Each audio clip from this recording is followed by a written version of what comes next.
morning and welcome all. Today we will be talking to you about the launch of our report, Net Zero 2053, Socioeconomic Impacts of the Transition to Carbon-Free Energy in Türkiye. As you know, our country announced a net zero carbon target for 2053 in November 2021, and this target requires a radical change in many sectors, such as industry, transport, buildings, as well as our energy system. As SHURA Energy Transition Center, we have examined this transformation with our study Net Zero 2053, a roadmap for Turkey's electricity sector, published in February 2023. In this study, the decarbonization of end-use sectors such as industry, buildings, and transportation was analyzed in detail along with the transformation of the electricity sector, as the electrification of end use of these sectors is critical for achieving the net zero carbon target and is also closely related to electricity system planning. So, assessing the socioeconomic impacts of such a radical transition is vital not only to mitigate potential negative impacts, but also to implement effective policies to ensure that the transition is successful. As SHURA, in our previous studies predicting a more limited decarbonization under Turkey's 2030 vision, we found that the impacts of the low carbon energy transition on GDP and employment were generally small but positive. However, with the announcement of 2053 net zero target, which requires a much more greater transition, the need for a more comprehensive analysis centered on Turkey has emerged. And this study was initiated with this understanding in mind, and the study we will present today focuses on measuring the impacts of this net zero transformation roadmap defined by SHURA on socio-economic indicators. With this report, we have taken a closer look at what kind of developments can be expected in many topics, such as energy security, GDP, employment, foreign trade, and socio-economic welfare. The transition to a low carbon energy system not only involves replacing fossil fuels with renewable resources, but also a major transformation in technology, infrastructure, and manpower skills. With renewable energy investments, energy efficiency projects, and electrification steps, our country's fuel imports will decrease while the production of high value added products will increase. Of course, this process is taking place in a dynamic and constantly changing environment. Everything from consumer preferences to technology costs and market structures will change, and we need to adapt to this change rapidly. It is estimated that the need for financing will be high in the early stages of the transition to a low carbon energy system. In addition, there are many steps to be taken in the dissemination and learning of the technology and skills required for the transformation. However, as our study reveals, a transformation plan prepared with policies and measures to be put in place in time against possible financing and labor shortages can prevent negative impacts and accelerate the GDP growth. In this process, the sectors are expected to start producing new value-added products and materials. Pioneers are expected to gain a competitive advantage, and the economy is expected to benefit from both export-oriented growth and increased domestic added value. Of course, it is also important to ensure adequate financing to support the widespread deployment of new technologies and to coordinate all these changes in a timely and harmonized manner. We hope that this report will serve as a guide for such policies and help us aim for an equitable and sustainable future for all. through a just transformation. We believe that our study should be seen as a starting point to guide policies rather than a final conclusion. It is of great importance for a healthy transformation planning to support this process with qualified studies and discussions around the principles of fair transformation covering the entire national economy and sustainable development. We see today's event not only as a report launch, but also as a meeting that emphasizes the need to work together at every stage of transformation. And this transformation has technical, economic, and social aspects, and it requires a very widespread cooperation from public and private sectors, civil society and academia. Issues such as energy and climate policies, industrial and employment policies will form the basis of the steps to be taken in this process. And if Turkey can strategically balance industrial policies, access to finance, and just transition measures, it can make the most of the opportunities that this transformation will bring.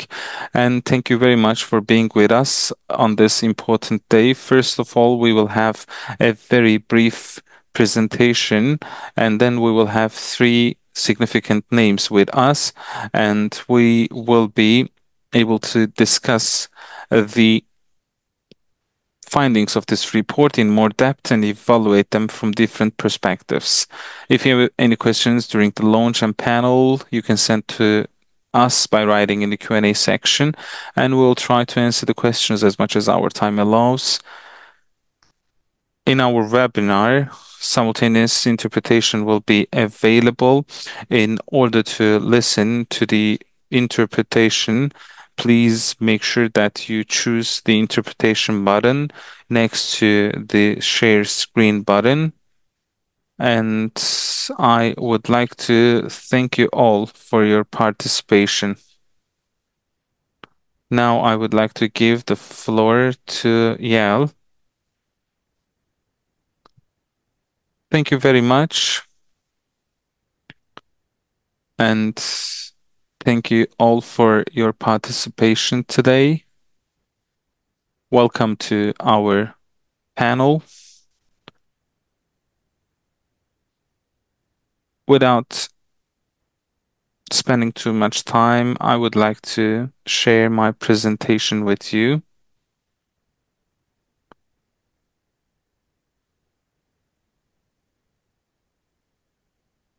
As Alkım Hanım also mentioned, today we will be discussing the socioeconomic impacts of the transition to carbon-free energy in Turkey. I will first present the results of our study, then we will have our panel session. So what was the purpose of this study?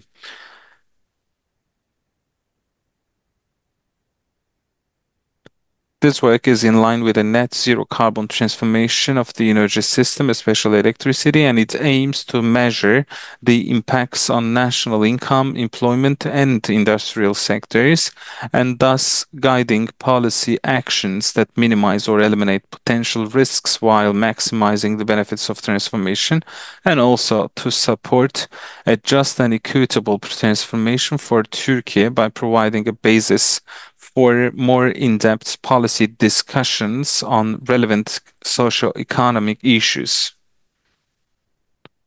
And I hope that you will also consider it from this perspective.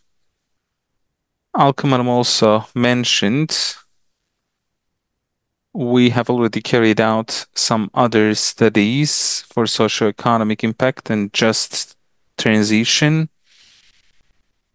And these ones are actually quantitative studies, and the baseline of this study is actually the net zero 2053.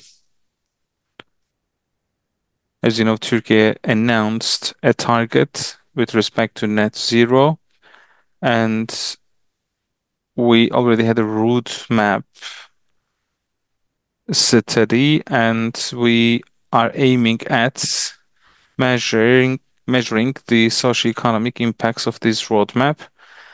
And the other studies that you see in blue are about the choices of policy, and they are mostly qualitative studies with respect to just transition and policy options. And we would have also taken into consideration all the other quantitative data. Because this is a qualitative one, I would like to tell you about some basic concepts. In such studies, we often use CGE, the computable general balance, and this actually works in line with energy and the changes in the energy industry are reflected on the macroeconomic models, and also it allows alternative findings. In the report, you may also see more detailed information about this model. And what have we done? What kind of an evaluation model is this? Basically, we have our net carbon zero route map, and that is conducted by SHURA. We call it NZ 2053. Along with this scenario, we have a baseline scenario, and we actually measure the impact of energy transition. And the baseline scenario that we are using for this study is very important, especially for the manufacturing industries. It allows for higher value added and lower energy carbon intensity, and especially in the composition of manufacturing sectors. And the same assumptions are used in NZ 2053 scenario. In one of them, there is no energy transition, or it is limited, and in the other one, we are achieving net zero. And we should also say this baseline scenario already includes a change in the existing industrial and transport structure that facilitates the decarbonization, and the net zero scenarios examined in this report only measure the impact of the energy transition. For the baseline scenario, we have our basic demographic and economic assumptions. The population increase will continue, and we presume that the population of Turkey will be about 100 million in 2050. In the GDP side, we expect 4.4% average growth in GDP by the year 2030, and in the future years, the GDP increase is around 3% because it will be reduced as the economy matures.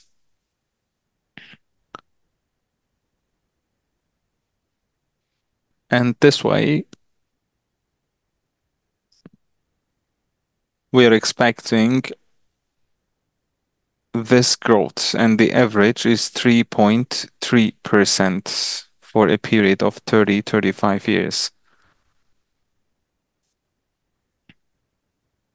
And as for the economics indicators from the baseline scenario, as said before, the baseline scenario is designed to bring Turkey closer to the dual target of higher added value and lower carbon energy intensity.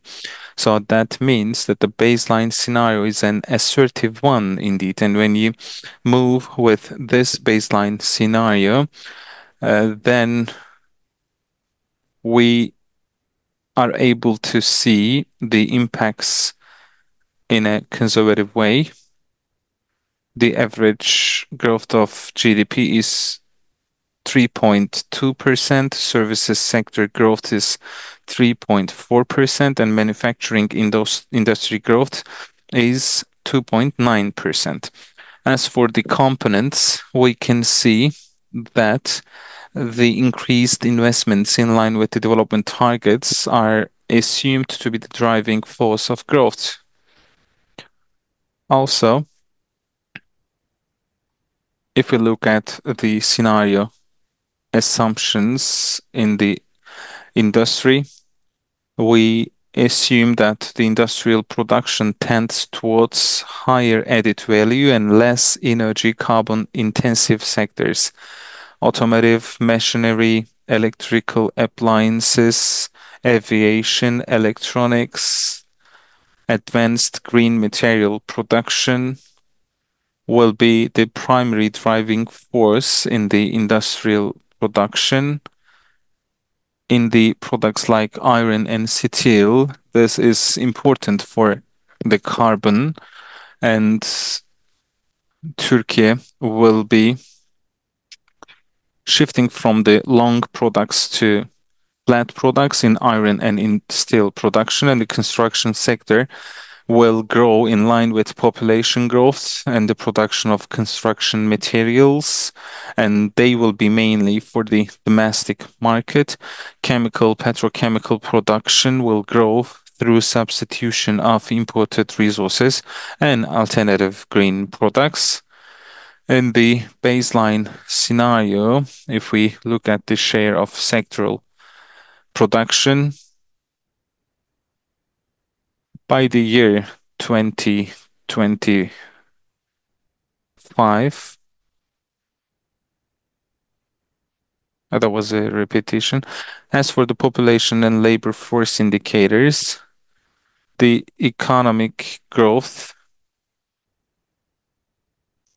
is expected, higher employment rates are projected, and the unemployment rate is projected to decline gradually over 2020 and 2055 period and falling to 7.1% in 2055.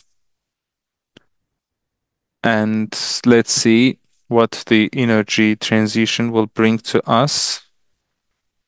As for the net zero scenario, the CO2 emissions will be at its peak in 2025, and coal and lignite power plants will phase out by 2035, and the decline of CO2 emission will be around 65% by 2035, and we will achieve zero by the year 2050. We will be moving to renewable energy, and there is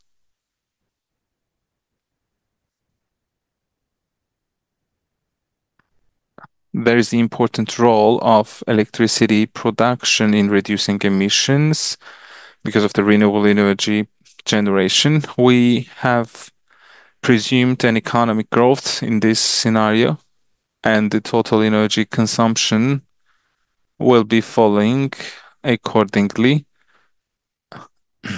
And thanks to energy efficiency and electrification, and by the year 2053, the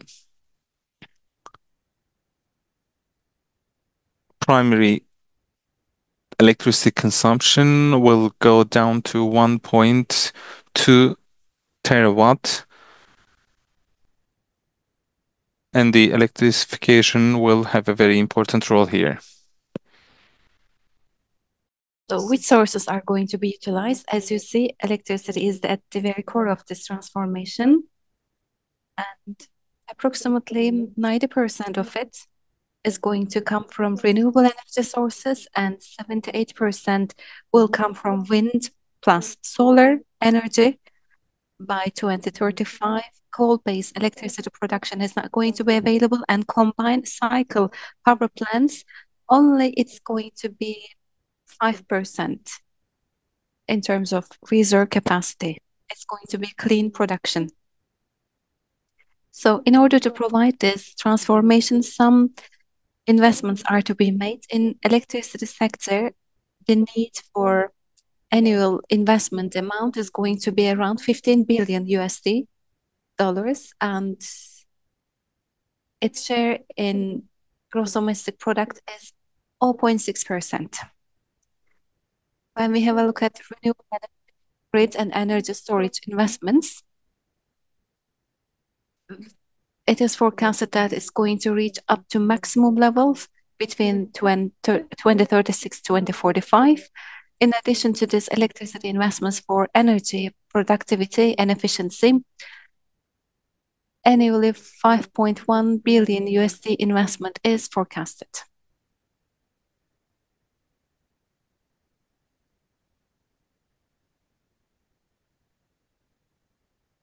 So what kind of socioeconomic results are going to be brought to us? Well, let's have a look at the scenarios if you wish. Well, first and foremost, we have this main scenario, which is called as net zero scenario. And in this scenario, in 10 years, investments will be financed with 5% interest loans that is going to be repayable totally. And in all cases, carbon pricing will have neutral effects on public financing. So these are some standard implementations for the carbon finance and its neutral effects. So in this trial, we wanted to bring the finance into our focal point, the presence of finance and also availability and accessibility finance and its changing strength. While we have the main scenario for it, for the electricity production and grid investments, well, they will be on a certain interest rate like we have previously beforehand, and they're going to be financed with loans that are going to be repaid totally. This is the main scenario, and underneath you can see some of the sensitivity scenarios. Well, they are related to effects of the wages in the employment market. These are just to give some ideas about the employment. And also we have GCO scenario. Here investments are not financed outside, but they are self-financing themselves. In terms of this, equity use due to limitation on their sources are going to create alienation effect in other sectors. For that reason, you will see it later on. Its positive effects will be reduced. And it's going to decrease some other positive effects. While there are sticky wages in the employment sector, and sticky wages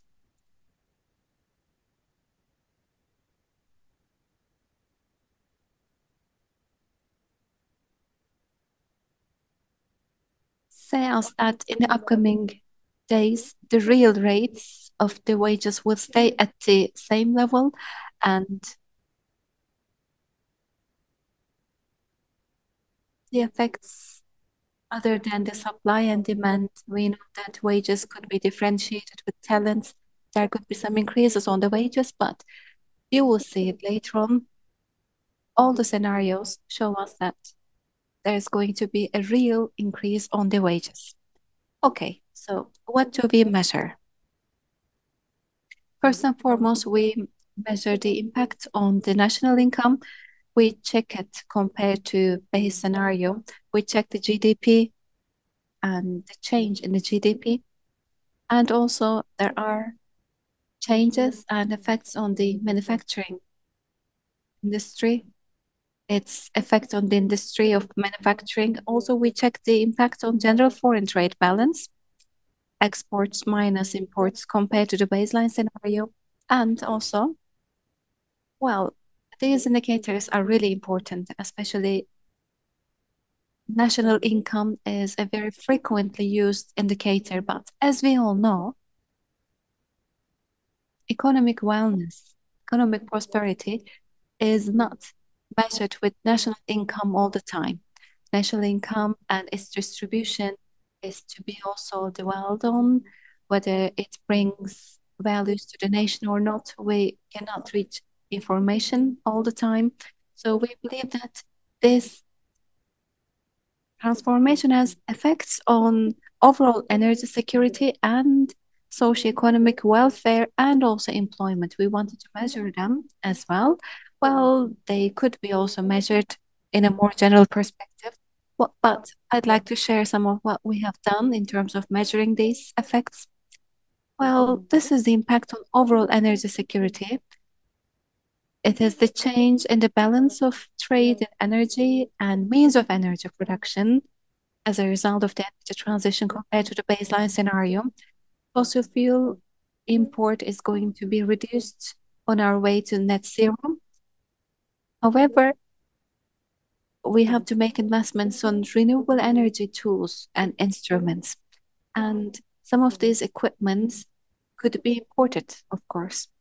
Well, there is this foreign trade balance incurred by energy. It's going to bring some changes and we have to observe them.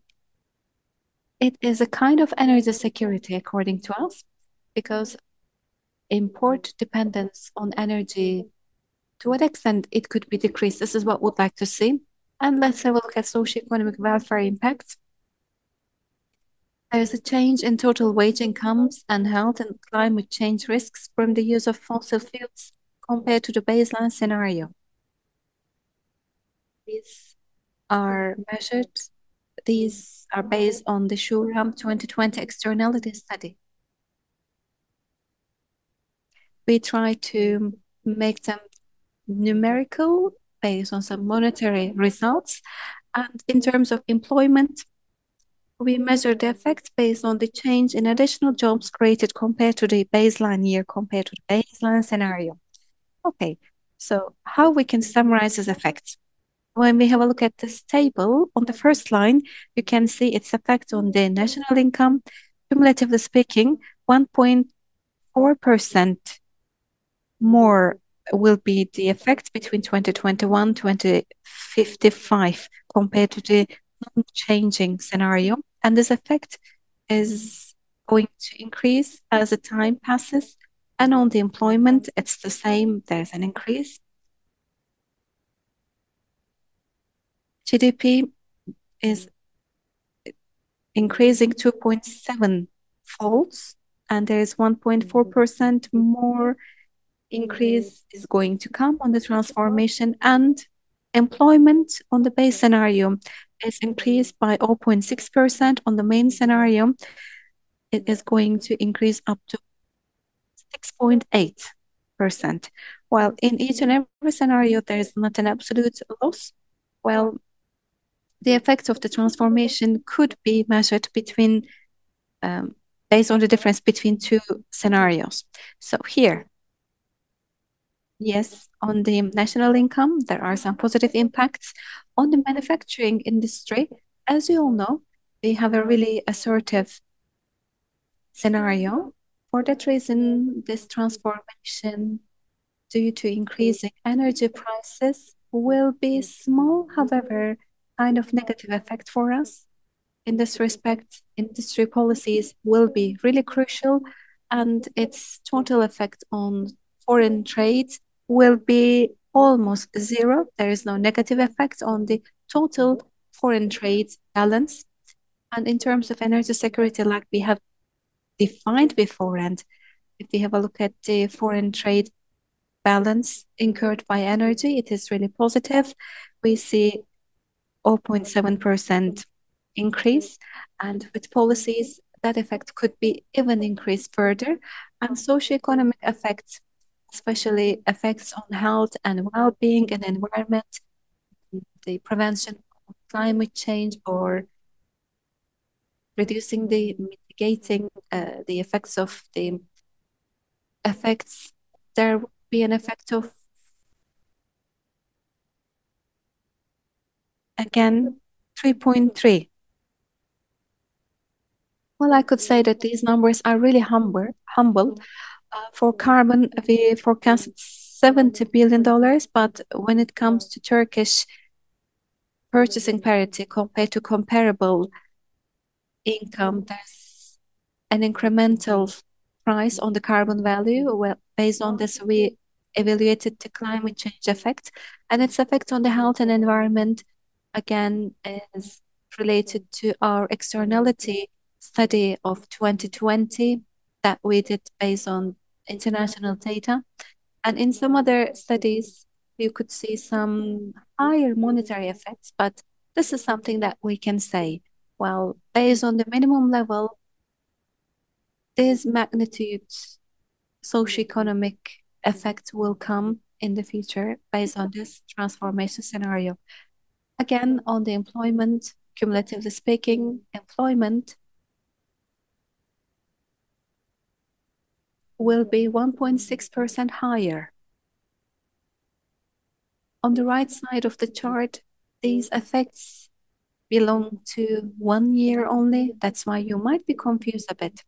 Well, 2030, 2040, and 2055. These are single year effects peculiar to these years. So from this perspective, we can come to this conclusion. Well, similarly to the literature, socioeconomic effects from the global perspective generally will be inclined to small and positive. Okay, so again, if we have a look at the changes on the sectoral production, the sectors benefiting most from the transformation are services, construction, and clean energy equipment. Production growth compared to the baseline scenario is estimated at $8.4 billion per year for electrical vehicles and $1 billion for energy equipment and $0.8 billion for household appliances and equipment. These are 2024 numbers in real terms. Compared to the base scenario, conventional manufacturing would be 2% lower. Well, it means that our annual growth in total manufacturing falling from 2.6% to 2.5%.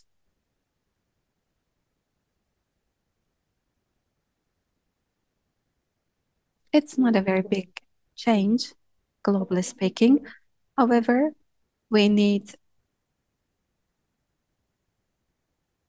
micro and breakdown-wise look at these figures in addition to global perspective. Okay, let's have another look at the employment on the main scenario compared to the baseline scenario. There will be employment opportunities for 432,000 people. There would be negative impacts on fossil fuel production and distribution and the production of non-electric vehicles. Despite minor negative impacts in sectors such as machinery and equipment and electrical equipment, still on the baseline and on the main scenario, we could say that around 600,000 new jobs are going to be created. This is a really assertive transformation. And also, this is a cumulative effect scenario.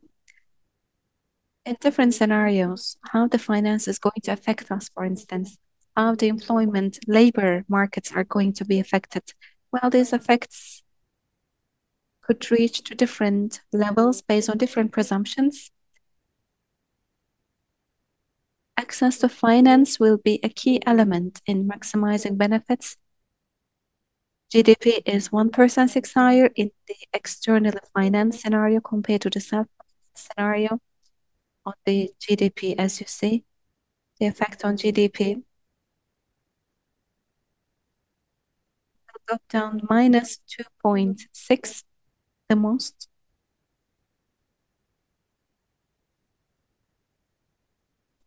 It will be 2.1% when we have continuous finance, and continuous finance is helping us a lot. As you see, this is going to be a key element. And as I've mentioned beforehand, GDP is going to 1.6% higher. And on the manufacturing sector, access to finance will also play a key role in minimizing negative impacts.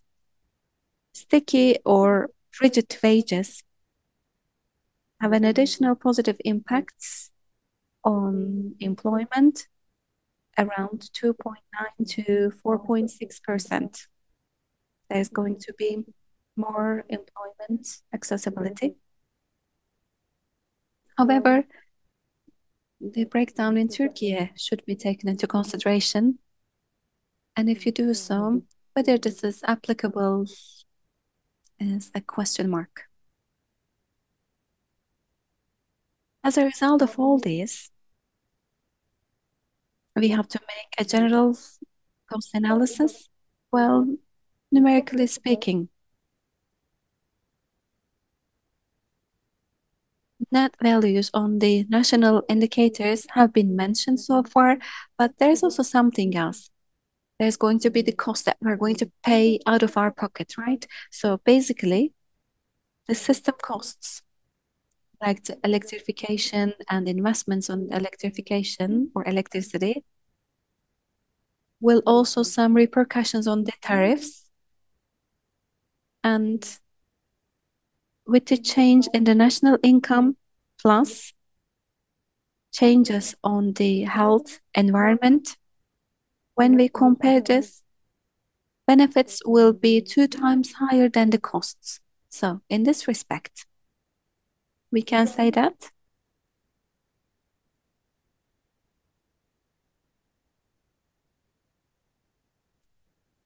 benefits, more than 55% of them are related to avoidable air pollution and carbon emissions. This will be related to social welfare impacts, but this is a rather important benefit thanks to this transformation. So, all in all, what kind of messages could be received? For Turkey, net zero carbon roadmap for our country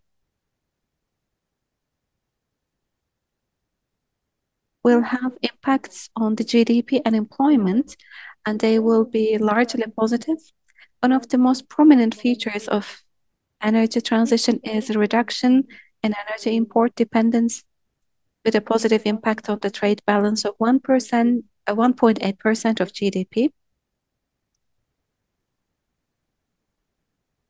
With strategic trade and industrial policies, this impact could be significantly increased. We could produce more energy equipments, we could import less, export more, produce more. Another issue is that with respect to energy investments, access to medium to long-term financing will increase the positive effects on GDP and employment and limit the potential negative effects on the manufacturing industry. But it's not going to be sufficient just by itself.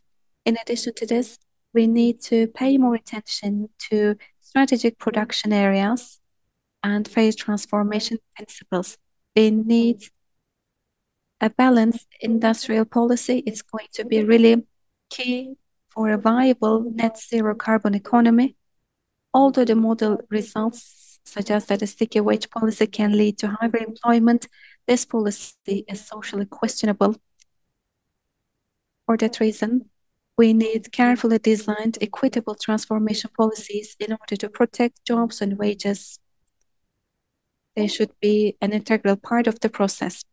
So, last but not least, what are the key policy areas for successful transformation? We can talk about energy and climate policies. They should definitely be implemented. On the economy policies, current imbalances should be eliminated, and we should go beyond this. Labor force should be developed, and we need sustainable development. Such structural changes are needed, and like I mentioned, we need an integral or holistic industrial policy. And employment policy should involve development of new skills and also facilitation of employment in new business areas. It requires regional development programs and fair transformation. And also, in order to increase access to finance, diversify financial resources. Financial structures and funding mechanisms should be established within the scope of the long-term energy transition strategy under the leadership of the public sector with the active participation of the private sector, financial institutions, and NGOs. Well, here I will stop. These are the main findings. And last but not least, what policy areas are our final slide now? We will listen to international perspectives and also Turkish perspectives. We're going to have a great conversation with our panelists. We have three important panelists with us, like I've stated beforehand. Xavier Garcia Casals from the International Renewable Energy Agency will be talking about the transformation and the social effects of the transformation. And we have Etkin Özen. Finance is really crucial. We have mentioned this. It is really, really crucial indeed. And in Turkey and international, he has many experience from World Bank. And last but not least, employment is, of course, a must. From Boğaziçi University, we have Professor Dr. Sevil Acar, and she's going to share some of the really important messages with us. I'll give the floor to Mr. Xavier Garcia.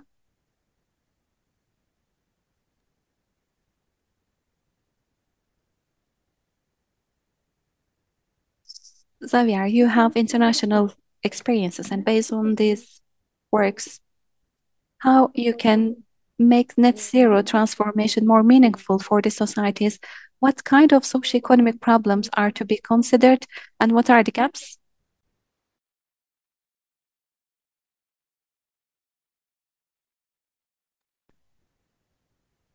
So what role do you see for international collaboration and structural change in this effort? The floor is yours. Good morning. First, I would like to highlight the relevance of SHURA addressing socioeconomic analysis. I mean, we have a lot of transition roadmaps everywhere, and they exist only on paper. And whether they become a reality or not, it's mainly associated to what are their socioeconomic implications. So it's really, really important to start digging into what does it mean to deploy all these technologies to make the energy transition. And speaking about these implications, I would like also to reflect very briefly about something that I think we are collectively not enough aware about, which is what are the implications we can expect of getting to net zero in 2050, in terms of just the climate.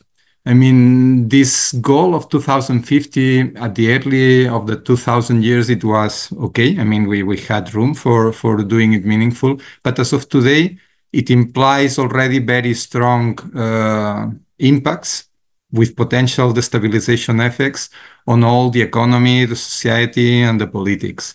We have seen this last month of September all across the world, all the floods we have been experiencing in Europe, in Africa, in the Americas, in Asia. And we also have some impacts of climate change that normally we do not factor into analysis, even in socioeconomic analysis, because I mean we are kind of still in the back of our mind. I think we are all expecting that they will not realize, but climate damages by themselves, they could have a huge impact. I mean, under current policies, climate damages could have a 50% impact on GDP, so basically halving GDP of the world economy. And even under net zero for 2050 scenarios, we can expect a 20% reduction of GDP due to the climate impacts already on the pipeline. So this is one order of magnitude higher than the impacts on GDP we can get by the normal dynamics in the economic system, like stimulus from investment in renewable or energy efficiency. So one order of magnitude higher, 20% even, it's something with capability to destabilize completely our economic, social, and political systems unless we find how to reinforce them. Also, in terms of just the carbon budgets, I mean, if as of today, the carbon budget that we have only for a 50% likelihood of staying on 1.5, it means we should globally reach net zero in 2030, around 2030. So within 5-6 years. So this is the magnitude of how tight the situation is and what we can be expecting, things that will come in parallel with whatever we do in transitioning. So it's very important to be able to quantify all these impacts that we expect and to anticipate those impacts so that we can propose policies that guide things in such a way that we do not experience a crumble down of our systems. No?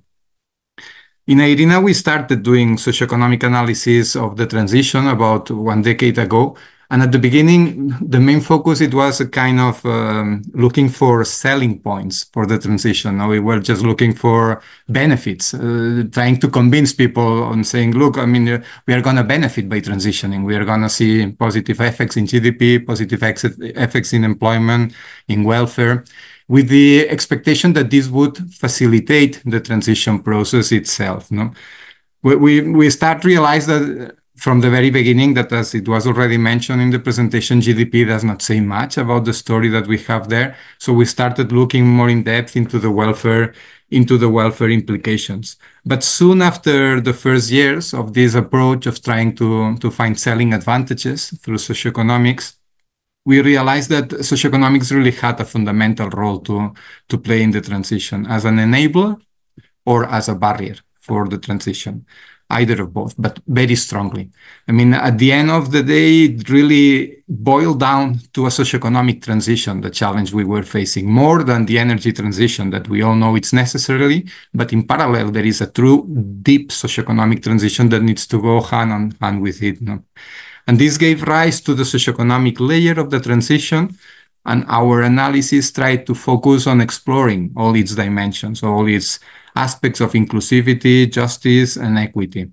And from then, and for the last 10 years, we have been trying to focus on measuring how this socioeconomic layer of the transition is impacted by the different roadmaps and what kind of policies we can bring on the process so that we kind of improve the impacts that we have, not only as a selling argument, but also as an enabler argument, so that to make possible that we really have a transition at the end of the day. No?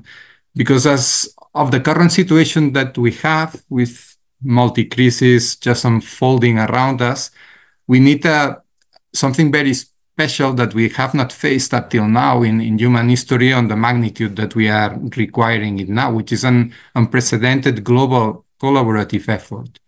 And for triggering this kind of effort to address these problems that we have, we need, as a necessary condition, people to be completely on board. We need people to feel, to understand what is the benefit of transitioning for them. And here there is a very important component on communication, on how we measure the socioeconomic impacts. At the end, it's not only measuring things, it's being able to communicate to people why they should be caring about that. What does it mean for them, really? Because unless we have this, unless we can come to a narrative of the transition process that really makes the bulk of the population feel that they will benefit from this transition process, unless we reach this point, we cannot expect the kind of global collaborative effort that we need. And then we will just fail in the kind of transition and in the implementation of these roadmaps.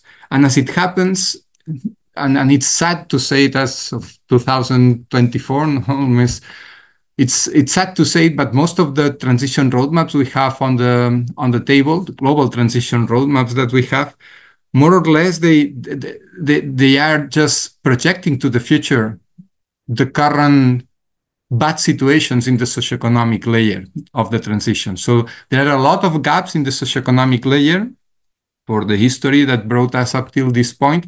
And in the transition scenarios, we're mainly projecting them. So the same kind of inequalities that we have today, they are projected down to 2050 or even enlarged. And this is not a way of producing an engaging transition narrative. So it's impossible for people to get engaged on this transition process with all the strong requirements it will have and strong implications it will have for many of us if the prospect that we have, it's just keeping the same structure with the same gaps in the socioeconomic layer that we have today. So from realizing of this, most of the effort that we have been trying to pursue is to see what kind of policies and what kind of structural changes we need to put in place so that the transition roadmap that we propose, and mostly the narrative associated to it, becomes engaging for the global population. And here it's clear that there is an important role from international collaboration to be played in many dimensions. One of them is finance, international finance. So we started exploring what's the role of international finance on the socioeconomic impact of the transition, taking into account the three components of international finance. So how you source it, how you distribute it, and how you use it. All of them capturing the three pillars of the socioeconomic layer. So inclusivity, equity, and justice. And what we found here is that moving from the unmet pledges that we had of 0.1 trillion US dollars per year of international collaboration devoted to the transition and to improving and to address the gaps in the socioeconomic layer. If we move from what would have been this unmet pledge, which we did not see its effect because it was not met, but it was the goal we had there on the table, 0.1 trillion per year. If we move it towards what is currently being discussed for the role of international collaboration, which is something closer to 2 trillion US dollar per year, we see that we can really improve if we channel this international collaboration properly. We see that we can really improve some of the deep gaps in the socioeconomic layer, which stay in the social dimension, in the distributional dimension, and in the access dimension. But still, even having this 2 trillion per year of international flow, collaboration flow, we still have remaining very big gaps in the socioeconomic layer. So we improve a lot compared to the business as usual in the socioeconomic impacts, but still big gaps are remaining. So international collaboration cannot sort out everything, cannot fix all the deficiencies we have currently in the socioeconomic layer. We need to go beyond that. And also taking into account that the role of international collaboration, we should look at it as something transient, something that goes with us through the transition, accompanies us for some years, but it's not going to be there for always. So we need to fix the structure. We need to prevent the holes in the structure for getting gaps in the socioeconomic layer. We cannot just try to put on top of it international collaboration eternally. So we can have a boosting of the process by international collaboration, but we need to fix things on its structures. So structural change, it's something that it's also inevitable if we want to produce this engaging transition narrative and to have some chances of reaching it, not only of reaching the net zero, but also of navigating the implications that we have already on the pipeline from the climate change that we will be addressing, all in the social, in the political, and in the economic dimension. We need to increase resilience of our social and economic systems, and this requires also structural change. So everything comes together and boils down to the same thing. So structural change, it's needed for getting a steady state in the future that it's sustainable, but it's also needed only for mitigation aspects. So if we try to mitigate as fast as we would need to prevent global warming going much beyond 1.5 and the associated impacts, we find out that only technological actions are not good enough. So if we come back to what I said at the beginning, that the carbon budget for 50% chance only of remaining under 1.5, it implies reaching net zero in 2030. In 5-6 years, we cannot technologically decarbonize completely the global energy system. So there needs to be something else than technological deployment. And these are the structural changes in the economy. But also we need basically to align our economic and social structures with social value creation, which should have been the goal from the beginning, within planetary boundaries. Now we have this additional aspect, which is respecting the planetary boundaries that we did not have when we started. But we also have the fundamental role they should be playing in aligning with social value creation. And all aspects of the economic structure should be revisited. I mean, it's from finance, the finance system, how it works and how it should be working for providing shared prosperity, to the unequal exchanges that we have in the global economy and how these impact on the holes that we experience in the socioeconomic layer. All these things need to be addressed just to stop drilling additional holes in the socioeconomic layer. No? And this requires a transformation that goes much beyond the energy sector transformation, but needs to go in parallel. And that's why it's so important to focus on the socioeconomic impacts of an integrated assessment of what it's in front of us. We need to see how all these feedbacks between the different systemic layers play and to learn what policy levers we can touch here and there to drive them towards the end that we would like to reach, which it's not obvious at all. I mean, unless we have an active role on it and we have knowledge on how to address it, and for this we need socioeconomic analysis, we won't be able to drive the whole ship towards the port that we would like to get it. So thanks a lot and a lot of courage and keep on trying with the socioeconomic analysis for the transition in your place.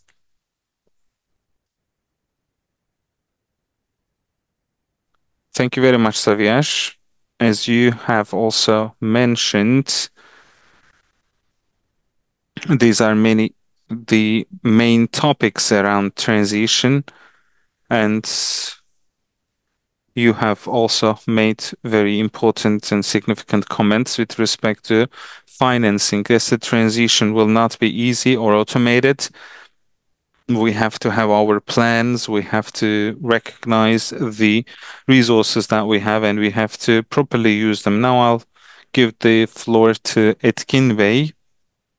We have already discussed, as we move towards the net zero carbon, both the development of clean energy technologies leading the transition and compensating for losses in the traditional sectors are important.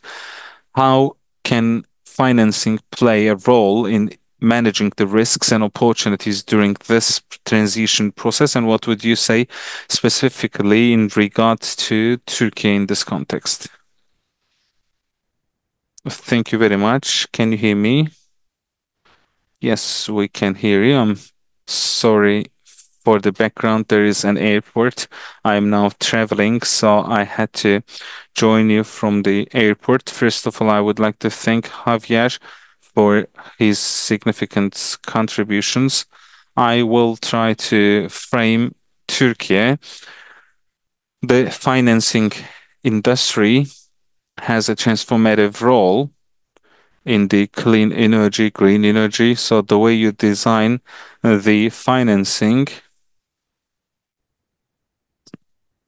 will require the relevant stakeholders to adopt themselves. There have been very significant attempts with respect to transition. EU has created taxonomy and has become a guideline for the relevant industries, and the Ministry of Environment and Urbanization has recently released its taxonomy. It will also be serving as a guide for the relevant institutions, and also BDDK, the Banking Regulation Authority,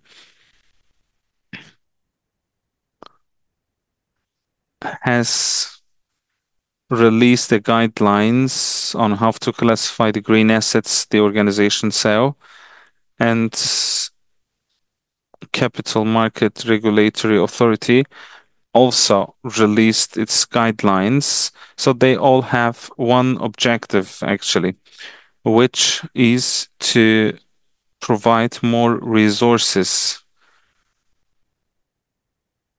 If you are aware of the sustainability and green, and if you can provide an input, then the financial industries will be pricing them more properly and will enable more access to financing in the upcoming period. So as for Turkey, where are we now? We're not in a very good position indeed.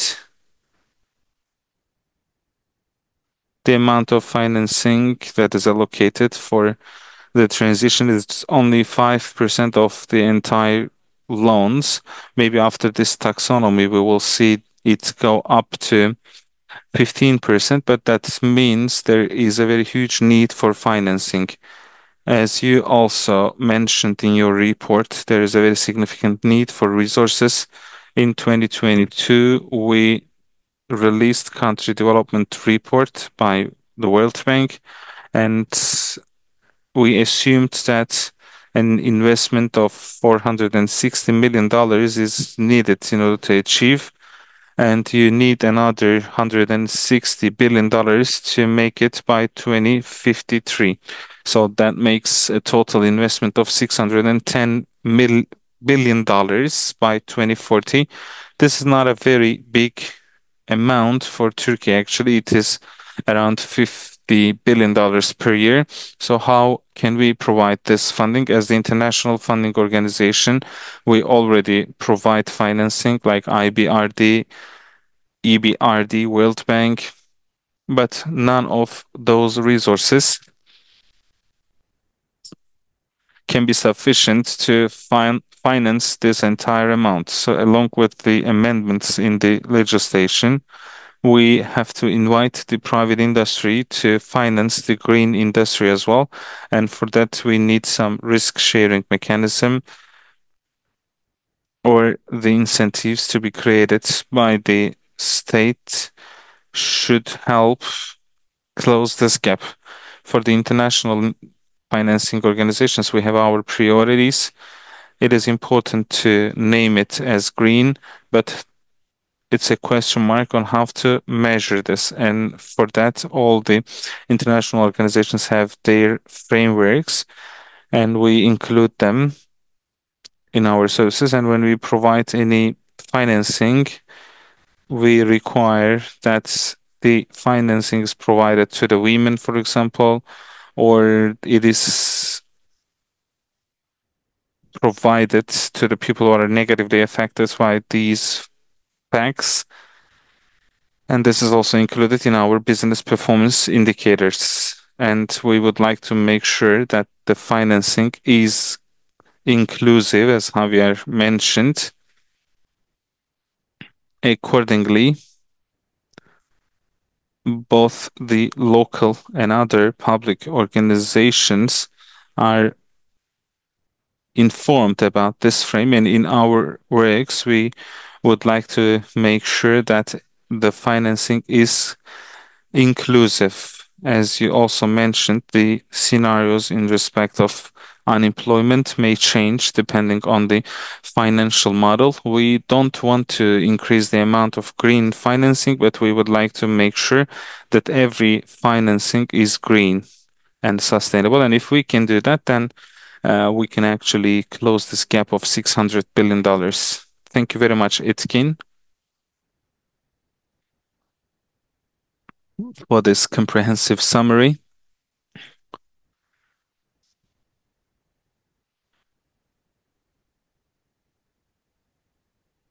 You have mentioned some challenges and difficulties about the financing itself. On the other hand, you mentioned that it can be overcome, and that was important indeed.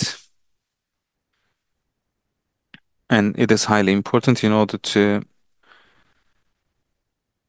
move on with this process. And I would like to remind our participants that they can ask their questions in the Q&A part on Zoom if they have any questions so far. Etkin Bey may have to leave us early because of his flight. And if you have any questions for him, we can refer the questions to him and he may answer later on. Thank you very much, Etkin Bey. Now I will give the floor to Sevil with respect to employment.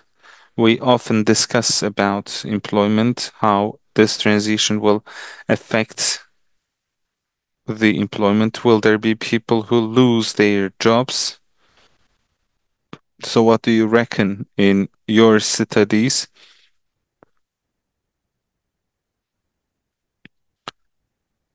And what suggestions do you have for increasing the positive impacts on employment and compensating for the negative ones? What messages do you like us to take home?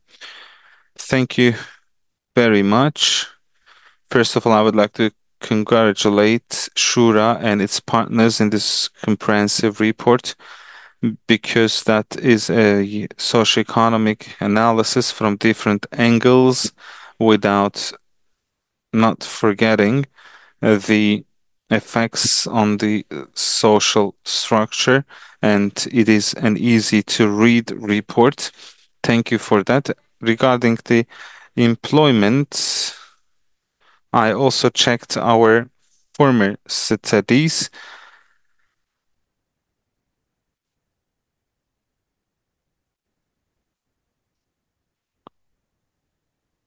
I took a look at the studies by the significant names like Javier, and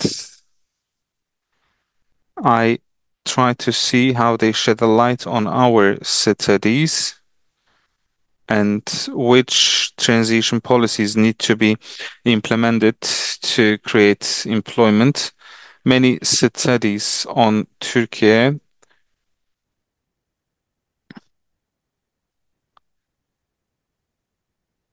the studies in Turkey are mostly talking about the general balancing models, and they are mostly around energy transition scenarios, and they discuss about electrification or the other energy efficiency matters, and they include the scenarios on carbon pricing. In 2016, we wrote a report for TÜSİAD, and that report was on what to do in order to achieve 21% emission rate. Elinç Yeldan was leading this study along with a large team, and NDC, INDC were assuming 21% as compared to baseline, and we were trying to analyze the carbon tax to compensate for that, and we found that such a transition may not be negative for all the industries, but there are surely industries who might be negatively affected, because we know that the carbon intensive industries will be the most negatively affected ones, and the leading ones were the cement industry, iron and steel industry, with an intensive carbon usage. But in order to achieve the targets, we can still expect some other targets to be missed. So we don't want the whole economy to be negatively affected. And in order to achieve the climate targets, some of the industries will have to go smaller. So this is what the models indicate. And we were talking about the neutral taxes, and while trying to come up with a possible taxation system, we have to have a system that will prevent other income losses. Well, if we try to protect the employment area, labor force, the most impacted sector from the taxation, maybe we could reduce employment tax, so we can try to neutralize the total taxation. So it was a way, especially in iron, steel, cement, white goods, white appliances. In these sectors, the possible reduction on the employment could be reduced a bit. Well, what does it mean? When you apply a policy in economy, each and every sector could be impacted by it differently, but at the same time, if you have some targets for employment, maybe you can also take some incentive policies for the protection of employment. This kind of impacts could be neutralized, or else it could be mitigated. Well, the total impact of a transformation could be positive, but if you break down to sectors one by one, some sectors could be affected negatively on the employment side, and the models do say to us. In addition to this, again in 2018, Erinç Yeldan and Ebru Voyvoda did a study together and policy package for 4 different items. It is defined as Green Development Package. Well, till 2040, if we evaluate this package in the horizon, well, what kind of socioeconomic transformation could it trigger? This policy package, by the way, involved the termination on the coal incentives, carbon taxation, and increasing energy efficiency and renewable energy investments. Well, here, national income, even though is not the indicator for everything. Sevil, by the way, we are so sorry, but I'm interrupting you. Our participants say that you are not on the screen, and I think they think that you are making a presentation and they can't see you. No, I'm not making a presentation, but I'll check my notes. Oh, sorry, I did it accidentally. I guess I'm sorry. Is it open now? No, I don't think so. You can't be seen. I'm sorry. However, it's okay. Now it's okay. Yes, perfect. Perfect. Maybe when I turn to notes, it is close. Okay, now it's on. Okay, perfect. So here, national income is presumed to be increasing in this kind of a transformation model, which is parallel to your study, by the way. There is this parallel increase. Again, here, with respect to unemployment, there are some measures to eliminate negative impacts. Energy investments should be focused on poverty regions, like poor regions, so that employment could be increased there, or the loss of the jobs could be prevented there. When these policies are implemented, we can make differentiations like poor regions and rich regions so that the negative impacts on employment could be mitigated. So again, there is a study of SHURA of 2021, and I was involved in the study with the same team. This was related to socioeconomic effects of the electricity transformation in Turkey. It did not involve zero scenario. There were different transition scenarios, which was related to renewable energy use and energy efficiency gains in Turkey. This was a scenario in this study. And basically, the implementation of carbon taxation, again, in the renewable energy incentives and increase on the electrification, enhancements on energy efficiency, and on the power system, storage systems development. So there were some transition scenarios under these titles. Again, on the employment effects under these titles, we found some different impacts. Net employment effect was found to be positive. However, there's a switch towards different sectors. Labor capital intensity could be switched to different sectors. Well, in specific sectors, employment could be decreased. Well, there, along with energy transformation, net employment was found to be with some thousands numbers. I'm checking the numbers now. For this report, chemistry, iron, steel, automotive, white appliances, health services, we found some increase on the labor force, employment. But of course, with respect to machinery and equipment sectors, engineering sectors, repair, maintenance, and other manufacturing industry involvement there could be some impacts on the increase on the employment. Again, on the services sector, especially in education,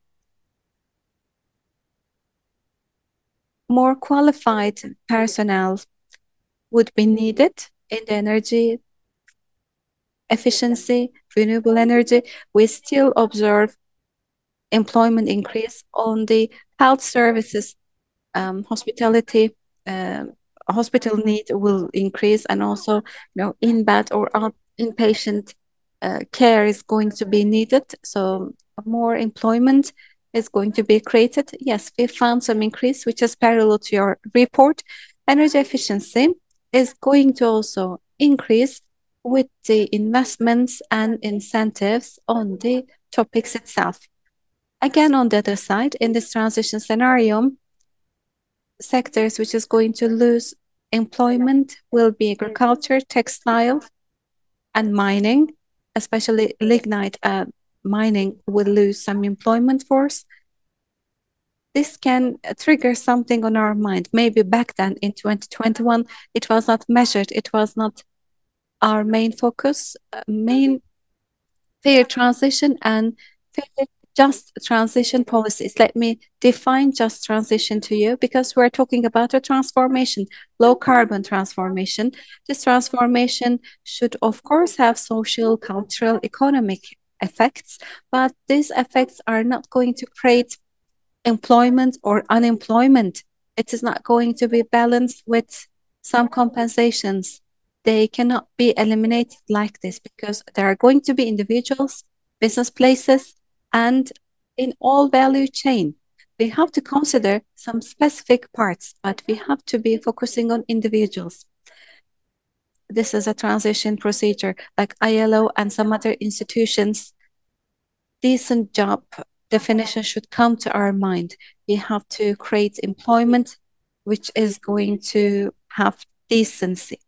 In this report, in all other previous reports, when we were talking about net zero transformation or liquid carbon transformation, especially fossil fuel efficiency will be reduced because this is the low carbon transformation. These sectors, employed people will be the ones that are going to be affected by this transformation the most. If in these places sector diversity is not available or not possible, then exit from coal or coal-based or natural gas-based activities, a drop will, of course, have social and economic repercussions even for the households. Yes, I'll pause.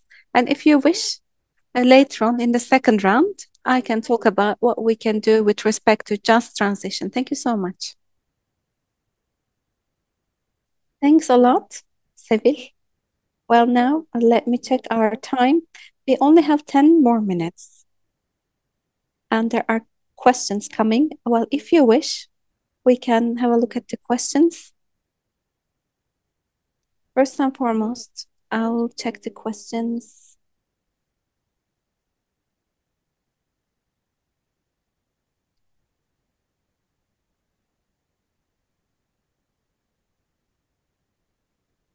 I'll just ask our speakers whether they have some last words. And Sevil, I'll give the floor to you because you stopped at a very striking point. Okay. Xavier, is there anything you would like to add here? Your last messages, perhaps?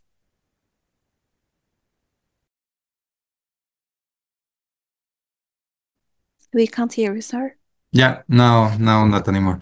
No, I think it's okay. I mean, I think I mentioned everything I wanted to mention before, unless there is something specific that we want to go deeper. For me, it's good to open the space for others to say their ideas.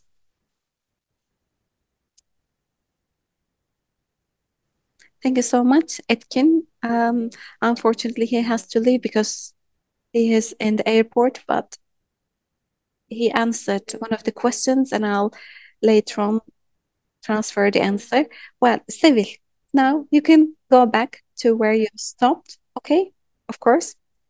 Then let me go on, because I was just talking about just transition. Well, this topic is, I don't know how to say this, is a bit beyond time for Turkey. I don't know how to say this, but the exit from coal or exit from fossil fuels is not our promise yet. But on the other side, some of our institutions, some of our NGOs and academicians are saying that it's going to happen to us, whether we want or not. We have to talk about just transition. As of now, we have to make measures and planning in advance. And this is something really pleasant, I believe. And here, we're following international practices, and also in Turkey, there are some places affected by the coal, which are going to be affected by green transformation, there are sectoral limitations. We're following them. People could be out of job, and what can they do in these sectors? We try to come up with some presumptions and projections for future. Well, here there are some responsibilities for public institutions, NGOs. There could be consultancy services, trainings, and also there could be some supports for decreasing skill harmonization, and they could also be thought as regional development tools, because up until this time, these people went on their lives with mining or coal mining, and there were not many opportunities for renewable energy. Maybe in these places, renewable energy, is it going to affect people? And people, when they're out of job, can they be adapting themselves to jobs when they are offered new job opportunities? These have to be planned in a just manner, of course. It is not easy to adapt people, for people to adapt themselves to these changes. Their business skills should be also enhanced, and people living in these regions should also be volunteer in participating these kind of trainings. And in this transition period, needs of the region's people should be taken into consideration. Based on this, plans should be made and finance should be allocated according to this, and the continuity of this allocation should be provided. There are good examples in the world. Maybe Xavier could give us some good practices from Spain, or in some other places there could be some better practices, good practices. But for Turkey, when we speak about net zero transformation, just transition plans should be made in advance. And in this way, I'd like to conclude my speech. Thank you so much. Well, thanks a lot, Sevil. And I'll give some good news to our participants. In our studies, with respect to industry policies and regional employment policies, we have two just transformation, fair transformation policies. And in the beginning of 2025, it is going to be also launched and announced in this kind of webinar, so that we can have more details to talk about these issues more comprehensively. Well, under the umbrella of this report, we'd like to take attention to this important topic. So we'd like to create some curiosity. I hope we have succeeded in doing this. Now,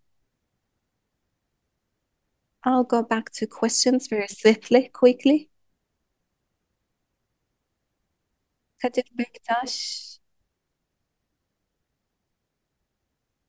says that Turkey's total carbon emissions are expected to peak in 2025 and fall to 62.8%. Is there a numerical data table or graph? Well, yes, but net zero roadmap report, you can find the details. By the way, you can see everything in detail. And there's another question.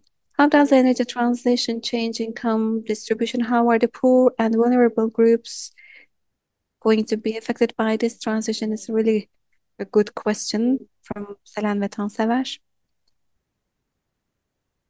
And some part of this question has already been answered, but of course, there are longer answers to this question. On the income distribution, we can't talk about a really crystal clear impact, but this is what we have observed, that generally more qualified employees will have higher shares in the income distribution with this energy transition. Low qualified people will be affected more negatively. There is this possibility. This is how I can answer this question. And also, Canan Ulusoy asks that the ability to reduce energy transformation to every level of society and to obtain positive socioeconomic output is very important in terms of ensuring green transformation. At this stage,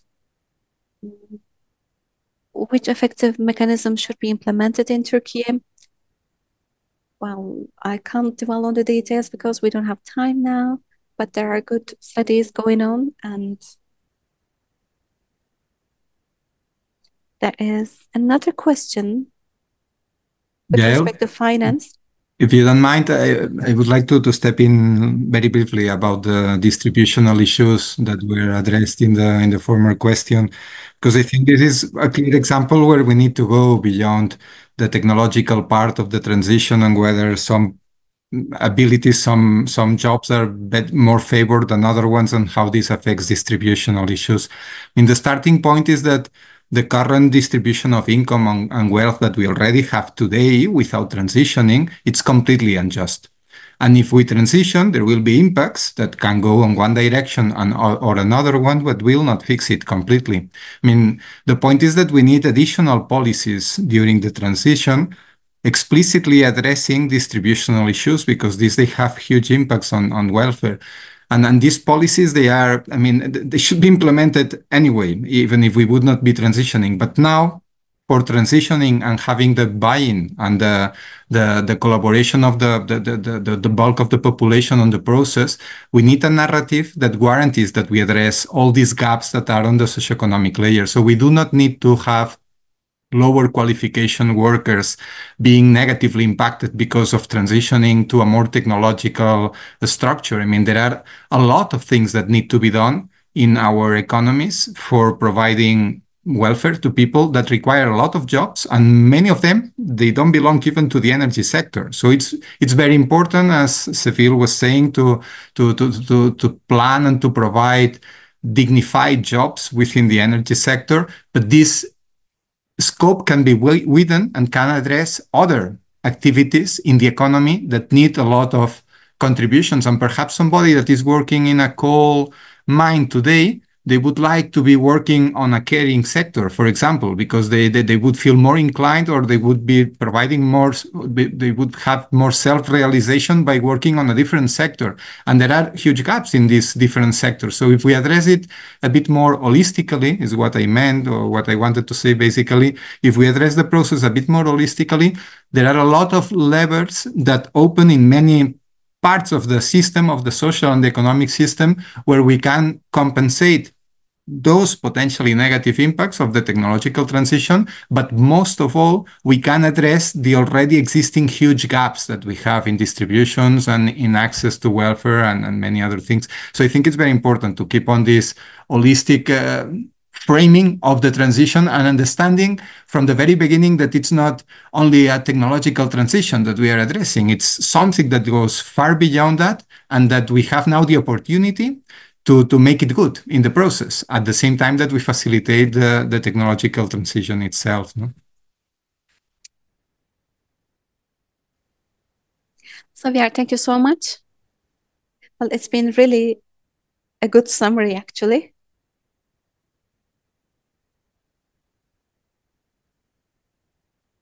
And we do have some similar questions to this.